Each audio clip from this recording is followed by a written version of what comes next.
मेरे प्रिय साधकों, आप सभी को बहुत बहुत आशीर्वाद। कठिन समय निकाला है सब ने, और मैं एक ही मूल मंत्र सबको प्रदान करता हूं कि हर समय अपने मन में यह दोहराते रहो कि सब अच्छा है, अच्छा ही होगा। इस मूल मंत्र को बार बार दोहराने से मन को ताकत मिलती है, और यही मूल मंत्र ज्ञान का आधार है। सरस्वती की जयंती, वसंत पंचमी आ रही है। सरस्वती पूजा का प्रधान दिवस है।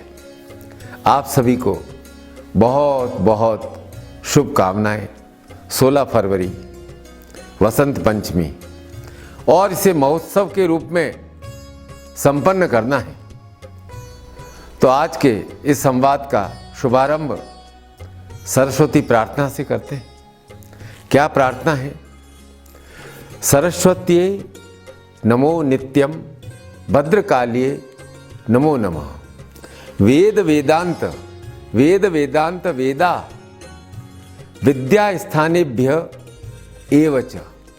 क्या कहा गया है? बहुत सरल बात और सुंदर बात कही गई है कि आद्याशक्ति सरस्वती आपको नित्य नित्य नमन है।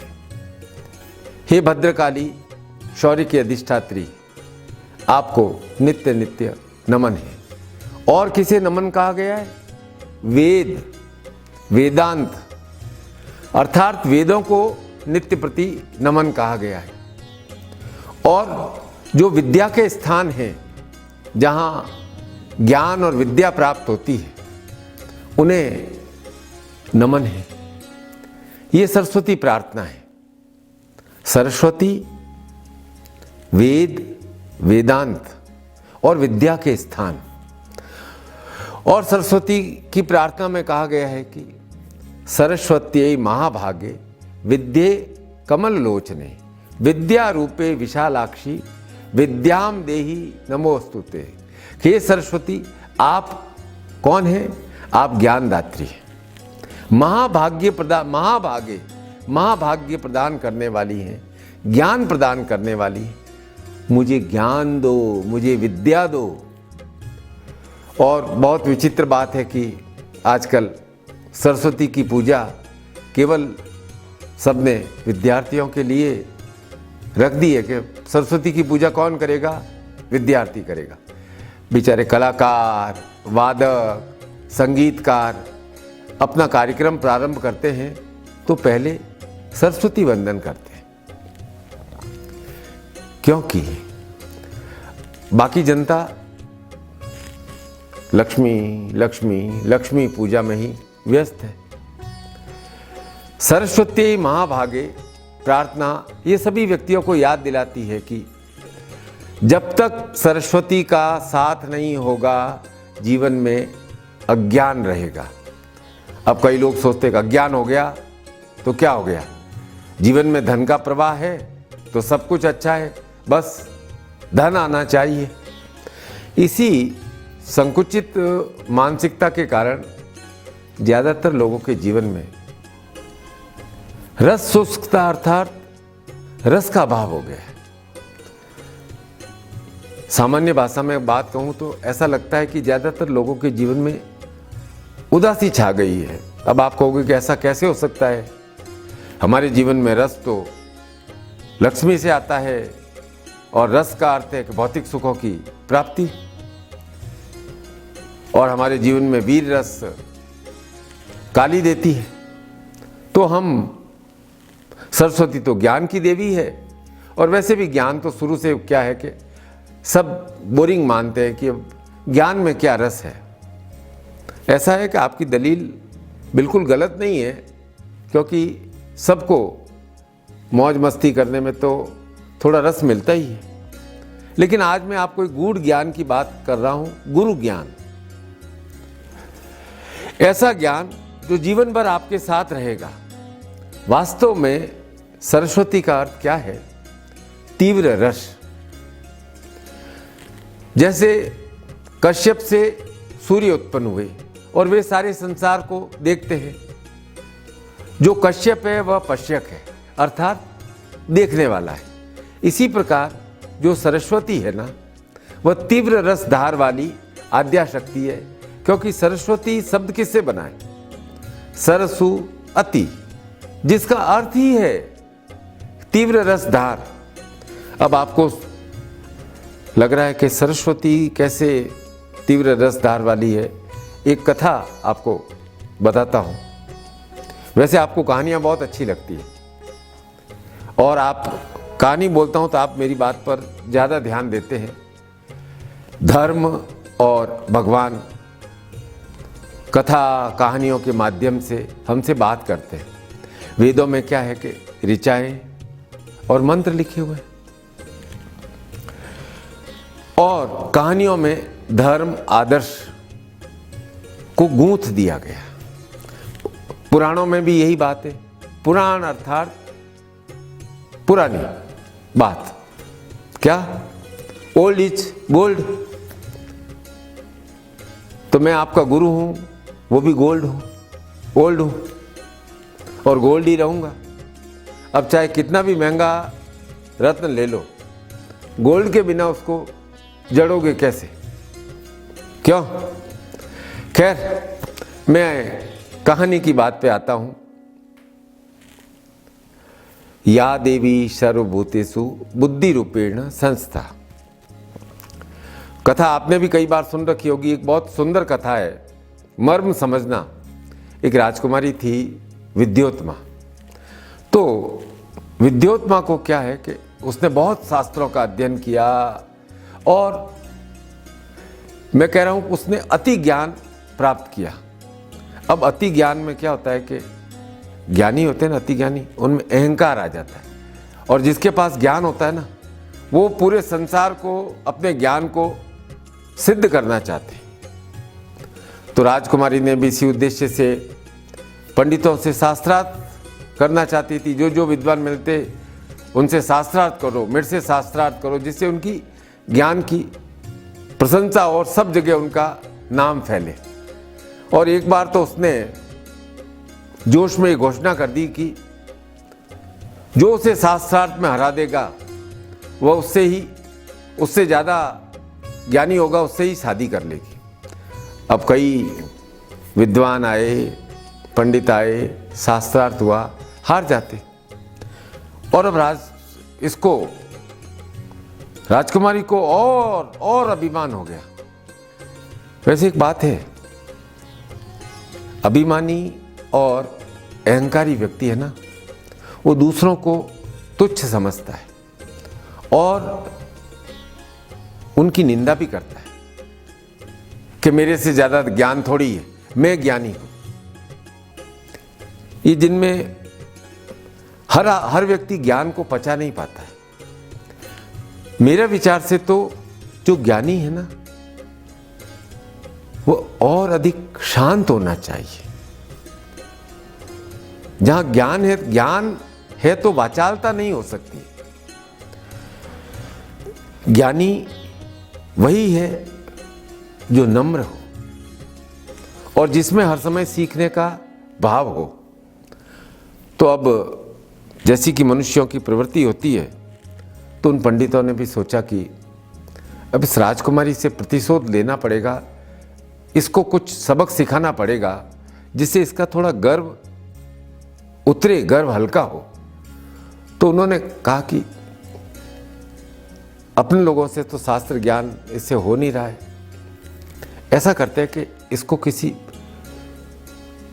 महामूर्ख से इसकी शादी कराते। कोई ऐसा स्कीम है कि इसने घोषणा तो कर दी है कि जो मुझे शास्त्रार्थ में हरा देगा उसके साथ मैं विवाह कर दूंगी। तो अब ऐसा महामूर्ख कहाँ मिले जो बिल्कुल जड़ बुद्धि हो, ऐसा जिसमें ज्ञान का बिल्कुल स्फुरण ही नहीं हुआ हो। उपनिषद तो क्या, उसमें कॉमन सेंस भी नहीं हो। अब सारे विद्वान उसको, एक महामूर्ख को ढूंढने निकले। कई दिन बीत गए। खैर आखिर उन्हें एक ऐसा जड़ बुद्धि मिल ही गया, जो क्या था कि बहुत ऊंचे पेड़ पे चढ़ा हुआ, जिस पेड़ पे बैठा था, डाल पे बैठा था, उसी की डाल को काट रहा था। उन्होंने कहा कि हर एक में कॉमन सेंस होती है कि भाई मैं पेड़ की डाल को काट रहा हूँ, ये गिरेगी तो मैं नीचे गिर जाऊंगा, मेरे हाथ पांव टूट जाएंगे या मर जाऊंगा। तो उनको लगा कि हाँ, इससे बड़ा तो महामूर्ख कोई हो नहीं सकता है। अब सोचा कि इसको अब ये बोला तो सब भेद खुल जाएगा, इसको चुप रखना पड़ेगा। तो विद्वानों ने उस महामूर्ख को कहा, देख तेरी शादी नहीं हुई है ना, तेरी शादी है ना, बहुत सुंदर ऐसी कन्या के एकदम राजकुमारी है, उससे तेरी शादी कराते हैं और राजकुमारी तुमसे शादी करने के लिए हम तैयार करते हैं।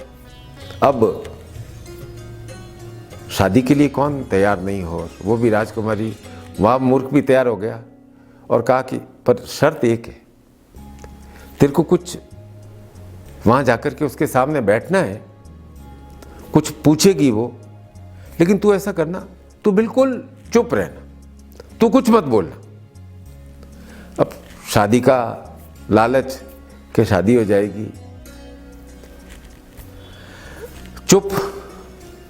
अब शास्त्रार्थ पंडितों ने कहा कि भाई हमारे पास एक महाविद्वान आए हैं जो देश देशांतर का भ्रमण कर चुके हैं, लेकिन वो क्या है कि अभी उन्होंने 6 महीने का मौन व्रत धारण किया हुआ है, पर आप शास्त्रार्थ करना चाहते हैं, वे संकेतों में आपके प्रश्नों का उत्तर देंगे। राजकुमारी ने कहा, कितना भी बड़ा विद्वान क्यों नहीं हो, मैं शास्त्रार्थ के लिए तैयार हूं। अब शास्त्रार्थ प्रारंभ हुआ।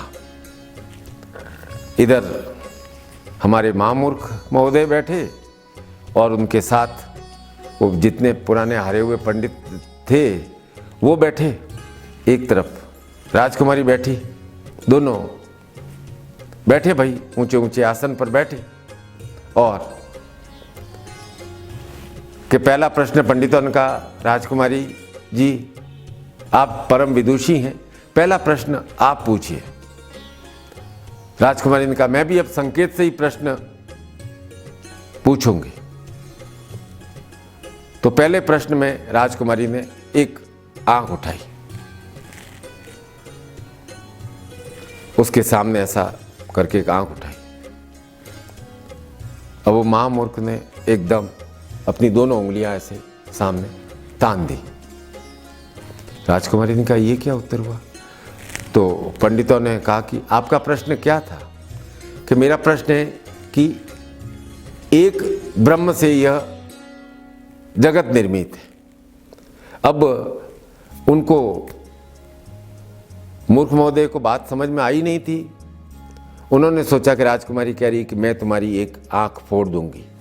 महामूर्ख ने कहा, दोनों उंगलियां उठाई कि मैं तुम्हारी दोनों आंख फोड़ दूंगा। व्याख्या क्या हुई? पंडितों ने कहा कि नहीं, आपने कहा कि यह जगत ब्रह्म से निर्मित है और हमारे ज्ञानी जी कह रहे हैं कि नहीं, यह जगत ब्रह्म और शक्ति के संयोग से निर्मित है। राजकुमारी ने कहा, बात तो बहुत खरी कही है।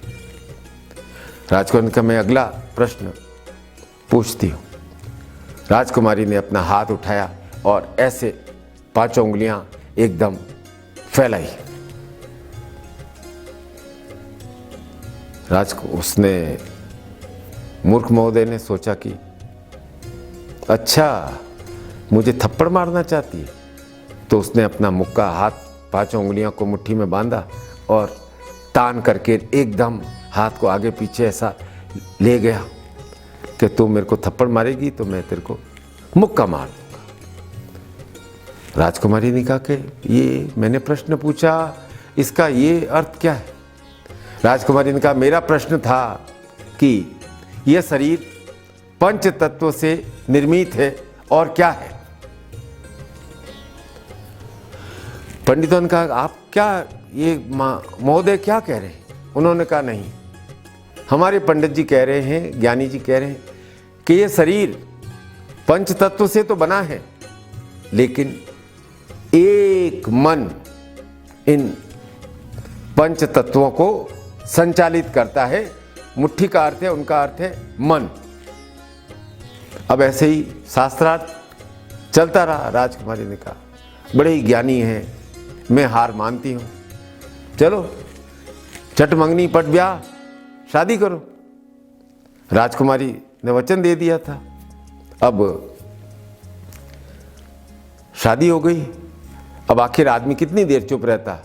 जैसे ही ज्ञानी जी हमारे बोले मुख से, मालूम पड़ गया कि ये तो महामूर्ख है और पंडितों ने तो षड्यंत्र करके ये कर दिया है। तो राजकुमारी ने उनको बहुत तिरस्कार किया कि मतलब तिरस्कार का भी तिरस्कार जिसको कहते हैं ना, और ऐसा तो बहुत।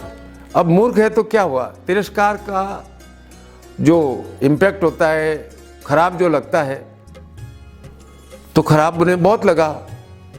उसने कहा कि अपमान की दग्ध ज्वाला से जलने से तो अच्छा है कि मैं जल समाधि ही ले लूं। ऐसा सोचकर वो नदी में डूबने के लिए, जल समाधि के लिए गए और कहा कि आद्या शक्ति से प्रार्थना की, ऐसे ही हाथ ऊपर किए कि क्या हुआ मेरे साथ, क्यों मुझे 2 दिन अच्छे दिखाए और फिर मेरा इतना अधिक अपमान हुआ, मैं तो प्राण त्याग रहा हूं। और उसी समय, उसी क्षण उनमें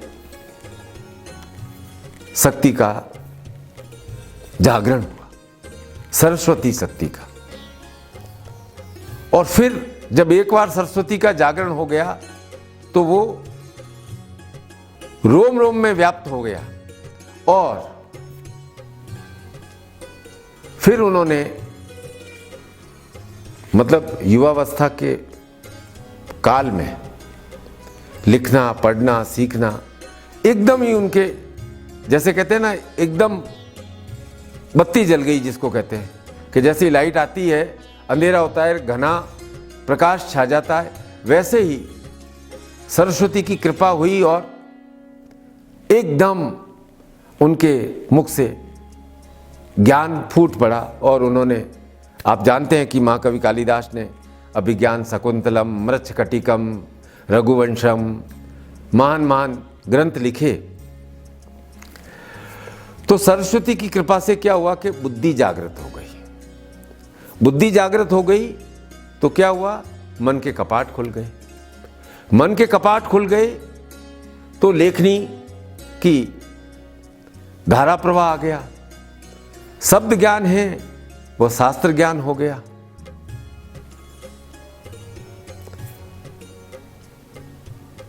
शब्द ज्ञान शास्त्र ज्ञान हो गया। संसार में प्रवचन पुस्तक रूप में आ जाते हैं तो वे हजारों वर्षों तक जीवंत रहते हैं। कुछ ही दिनों में मैं आपको भी अपने प्रवचनों की एक पुस्तक जरूर भेंट करूंगा। एक बात आप बहुत ध्यान देना कि जब तक बुद्धि जागृत नहीं हुई थी तब तक वाणी शांत थी, और जब वाणी जागृत हो गई तो वाणी कैसे हुई, रचनाओं के माध्यम से प्रकट हुई।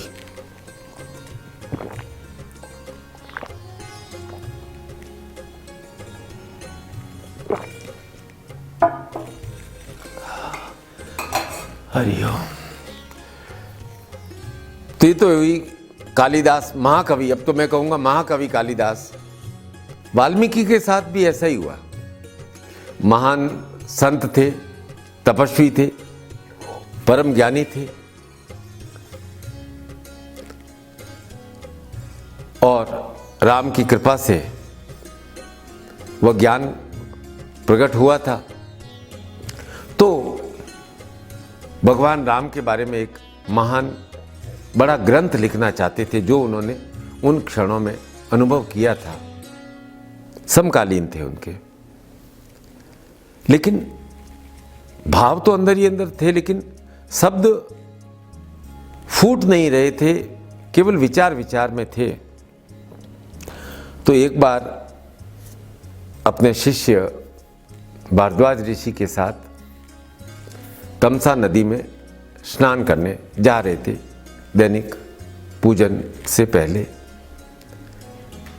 वहाँ नदी किनारे क्या है कि एक क्रौंच पक्षी प्रणय में लीन था। वाल्मीकि वो देख रहे थे और देखा कि उसी समय एक बहेलिए का तीर आया और एक पक्षी को बींध गया।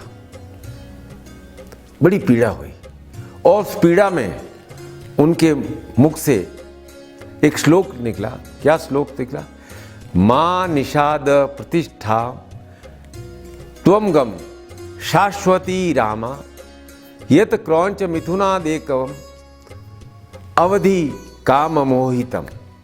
और ये श्लोक क्या है कि तुमने, हे बहेलिए, तुमने क्रौंच पक्षी की प्रणय में विघ्न पहुंचाया है, तुझे अनंत काल तक शांति नहीं मिलेगी।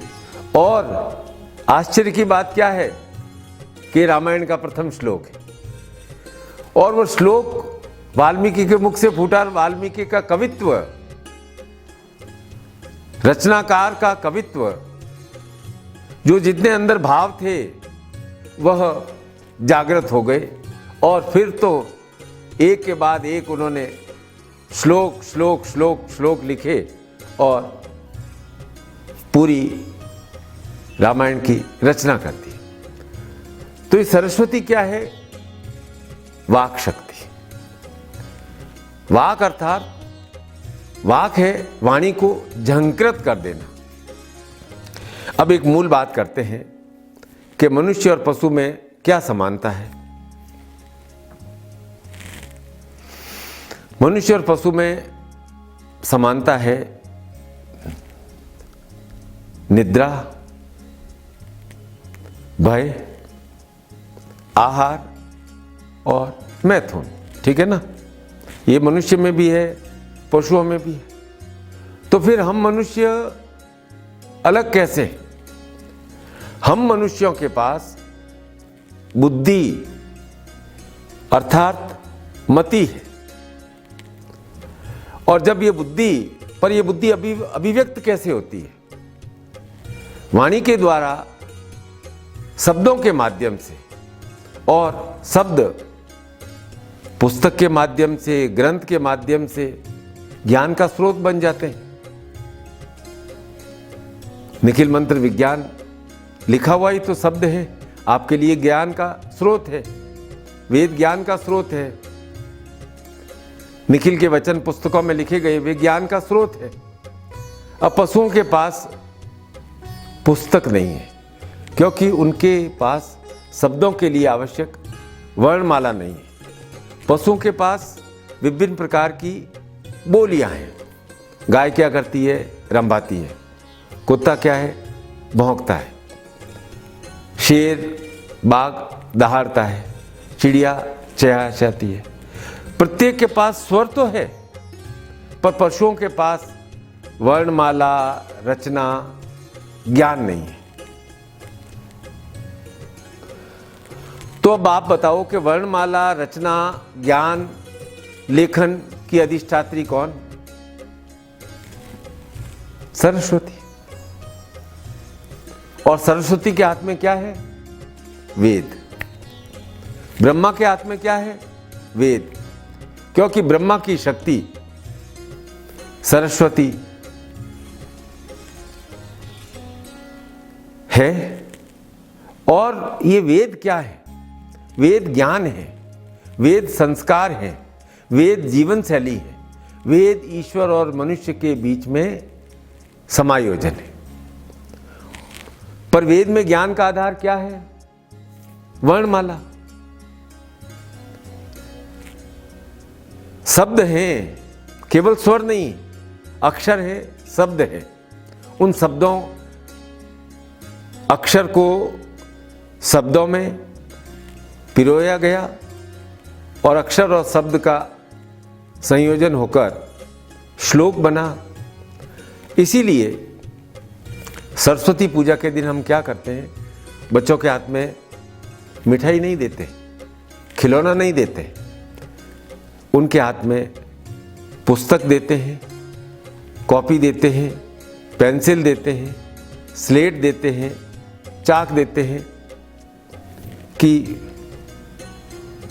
थोड़ा बड़ा बच्चा होता है, भाई कुछ लिखो, अक्षर ज्ञान कराते हैं। वर्णमाला का अक्षर, वर्णमाला लिखेगा तभी तो अक्षर होगा, जो शब्द बनेगा, कोई भी मंत्र। इसलिए आप भी इस बार 16 फरवरी वसंत पंचमी के दिन अपने बच्चों से कॉपी में, किताब में एक शब्द, अक्षर जरूर लिखाना, चाहे अ लिखाओ, चाहे एम लिखाओ, चाहे ओम लिखाओ, क्योंकि वर्णमाला है वही विचार की बोधक है। पर अब जितने विचार हैं उतने विकल्प, और ये विचार वर्णमाला के माध्यम से प्रकट होते हैं, और विचार ही मनुष्य के जीवन में क्रांति का आधार है, विचार ही मनुष्य के जीवन में उन्नति का आधार है। अब वर्णमाला के अक्षर की मैं थोड़ी व्याख्या करता हूं। क्या अक्षर है? पहले स्वर आते हैं, अ, आ, ई, उ। अब देखो इनका भी बहुत गहरा अर्थ है। अ अर्थात परम शिव, परम शिव से सृष्टि प्रारंभ हो रही है। अ का अर्थ यह है। आ का अर्थ अकार अर्थात आनंद। उपनिषदों में यह आदेश है कि सृष्टि का आरंभ आनंद से हो रहा है। फिर ई अर्थात इच्छा का उदय, और जब इच्छा का उदय होता है तो ऊ अर्थात उन्मेष प्रकट होता है। ऊ का अर्थ है खुलना, इच्छा का खुलना, आनंद का खुलना। और फिर एक ऐसे तत्व का भाव आता है जहां सारे भाव मिल जाते हैं, आनंद, इच्छा, उन्मेष, सब मिल गए तो क्या बन गया? सरस्वती का बीज मंत्र एम। ए के साथ बिंदु लगने से बन गया एम। अब इस बिंदु की भी बहुत महत्व है, इसीलिए बिंदु अर्थात मूल,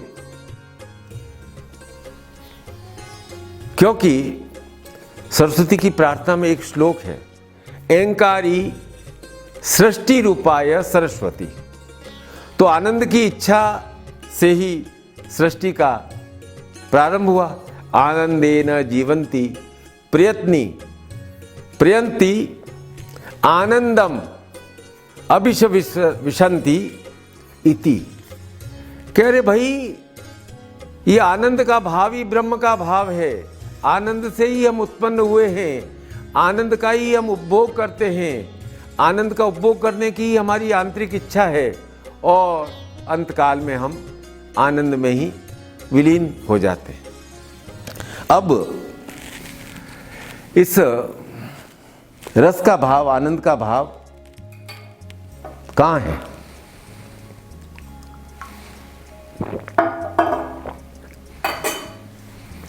देखो, ये आनंद का भाव हमारे अंदर है, हमारे भीतर है। तो अब इस आनंद को अनुभव करने के लिए बाहर भटकने की आवश्यकता नहीं।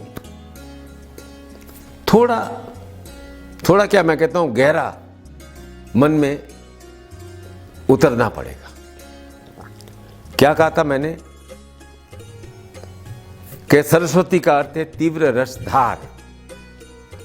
आनंद अर्थात रस, मन का लगना,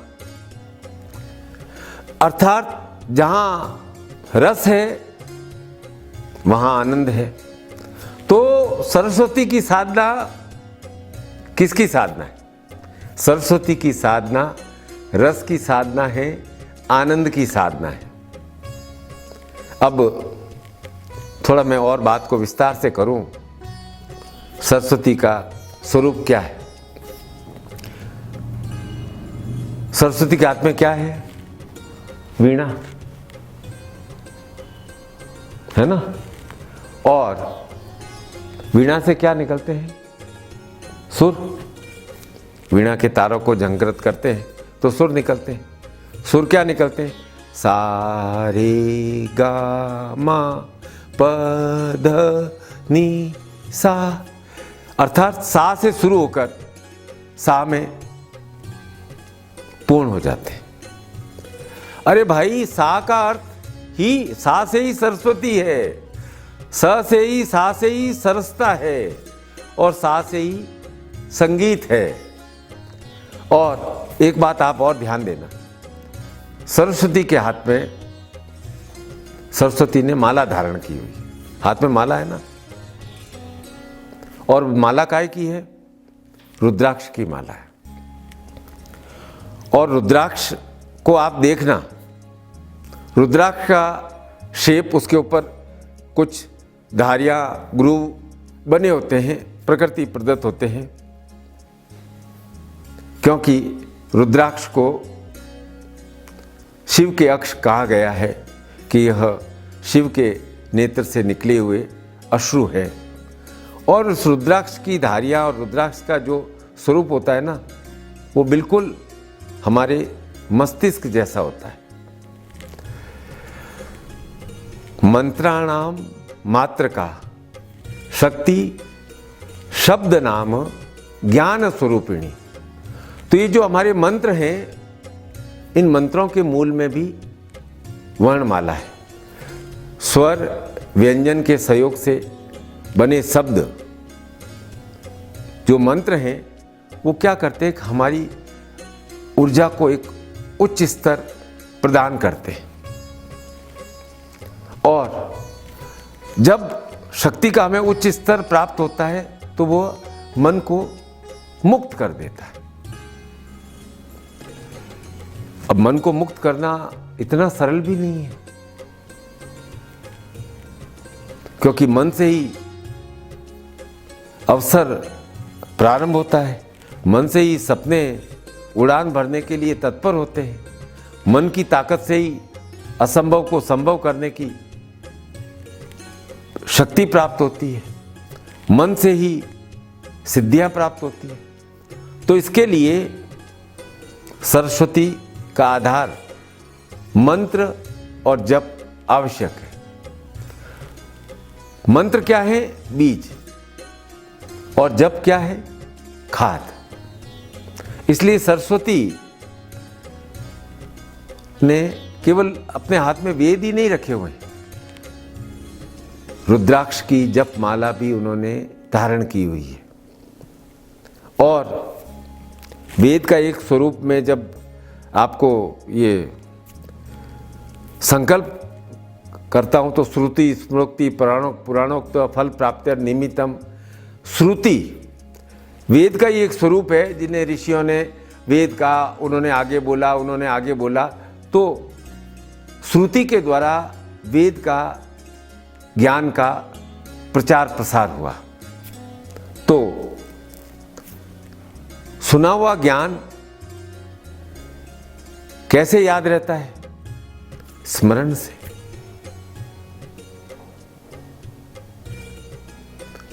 स्मरण का अर्थ क्या है? स्मरण का अर्थ है सुमिरन। जो सुमिरन करता है उसे वर मिलता है। इसलिए सरस्वती के चौथे हाथ में वर मुद्रा है। इसलिए महाकवि निराला भी सरस्वती की प्रार्थना करते हुए कहते, वर दे वीणा वादिनी वर दे। अब प्रयाग में तो गंगा और सरस्वती और जमुना मिलते हैं, पर सरस्वती की धार क्या है कि लुप्त है, इसलिए सरसता नहीं है। इसलिए जीवन में भी सरस्वती नहीं है ना, तो सरसता नहीं होगी। ये बात को बहुत गहराई से समझना है और मन में गहरे उतार देना है। एक बात याद रखना कि सरस्वती की साधना के बिना मंत्र जप, अध्ययन, ज्ञान सब अधूरा है। अब जो जीवन में जो आवश्यक है उसे तो सर्वप्रथम स्थान देना ही पड़ेगा। सर्वप्रथम स्थान किसका है? ज्ञान का, और ज्ञान की अधिष्ठात्री है सरस्वती। तो मेरा ये कहना है कि सरस्वती को अपने मन में, अपने जीवन में प्रतिष्ठित करो, अपने जीवन में ज्ञान को प्रतिष्ठित करो। सरसता की कमी रहेगी ही नहीं। आनंद की रसधार से आपका जीवन भीग जाएगा। वो कहते हैं ना, तीव्र रसधार निरंतर, रस का अजस्र अजस्र प्रवाह, वह सरस्वती से ही संभव होगा। मंत्र साधना सरस्वती से ही संभव होगी। आपको अपने कार्यों में पूर्ण सफलता सरस्वती की कृपा से ही मिलेगी। ज्ञान से ही जीवन में आनंद और शांति की प्राप्ति होती है। ज्ञान परम आवश्यक है, केवल नॉलेज नहीं, जानकारी नहीं, वह ज्ञान जो हमारे मन में निरंतर और निरंतर रसधार को प्रवाहित करे। इसीलिए उस सरस्वती को, जिसका अर्थ ही है तीव्र रसधार प्रदान करने वाली, और वह तीव्र रसधार कहां प्रदान करती है? हमारे मन में। इसलिए शरीर भले पंच तत्व से बना हुआ है, लेकिन उस पंच तत्व से बने शरीर को नियंत्रित कौन करता है? मन। मन प्रफुल्लित, आनंदी आनंद। मन में उदासी, सारा जगत निराशामय, उदासी से भरा लगता है। तो उदासी को जीवन में जड़ मूल से हटाने के लिए ज्ञान आवश्यक है, और ज्ञान के लिए सरस्वती हमारी परम आराध्या है, और उसी का स्वरूप तारा है। चाहे वह नील तारा हो, चाहे वह नील सरस्वती हो, चाहे एक जटा तारा हो। एक बात मैं आपको स्पष्ट तौर पर कहना चाहता हूं कि जीवन में ज्ञान परम आवश्यक है। ज्ञान आएगा, बिना बात का अहंकार नहीं रहेगा। ज्ञान आएगा तो जो भौतिक सुख सुविधाएं आपके पास है उनमें भी आनंद आएगा। ज्ञान आएगा तो हम अपने इष्ट के प्रति समर्पित रहेंगे। और गुरु से क्या मिलता है? ज्ञान ही मिलता है। इसलिए आप सभी साधक, शिष्य, स्त्री, पुरुष, बालक अपने मन में स्थापित इष्ट का ध्यान करें, और मैं कहता हूं कि आनंदित रहो। अच्छा ही होगा, अच्छा ही होगा, और ये कहो कि अच्छा ही हो रहा है। सरस रहो। बस यही मेरा आप सबको आशीर्वाद है। माँ सरस्वती के श्री चरणों में नमन है कि हमारे जीवन में संगीत बजता रहे, हमारे जीवन में अध्ययन हो, हमें ईश्वरीय कृपा का आशीर्वाद प्राप्त हो, और हम सरस हों, श्वेत हों, हमारे जीवन में किसी भी प्रकार का कोई दाग नहीं लगे, और हम सदैव अपनी बुद्धि को, अपने मस्तिष्क को, मन और मस्तिष्क दोनों को संतुलित रखते हुए अपनी जीवन यात्रा करें। आप सभी को वसंत पंचमी की बहुत बहुत शुभकामनाएं। सदैव प्रसन्न रहें, सदैव सरस रहे। मेरा आप सभी को बहुत बहुत आशीर्वाद।